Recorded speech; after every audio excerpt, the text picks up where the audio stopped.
पंतप्रधान नरेंद्र मोदींनी केलेल्या आवाहनावर सामाजिक कार्यकर्ते अंजली दमानिया यांनी काही सवाल उपस्थित केलेले आहेत. जनतेसाठी काटकसर आणि स्वतःसाठी तसं स्वतःच्या पक्षासाठी काय असा सवाल दमानिया यांनी उपस्थित केलाय.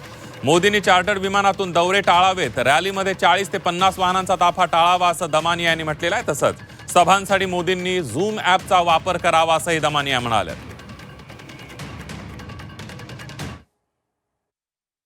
40-50 गाड्यांचा त्यांचा ताफा असतो, तर हे करणं कितपत योग्य आहे. इतकंच नाही तर ते आता शुक्रवारी स्वीडन, नॉर्वे, UAE, इटली अशा सगळ्या परदेश दौरा ते स्वतः करणार आहेत.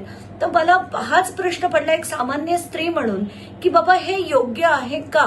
प्रॅक्टिस व्हॉट यू प्रीच हे खरं असायला नको का? आणि जर त्यांना तसं करायचं असेल तर त्यांनी तसं स्वतः वागवून दाखवावं.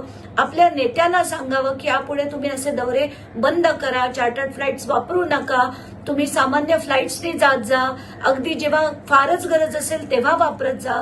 पण तसं होताना दिसत नाही. जनतेला मात्र सगळे सल्ले दिले जातात.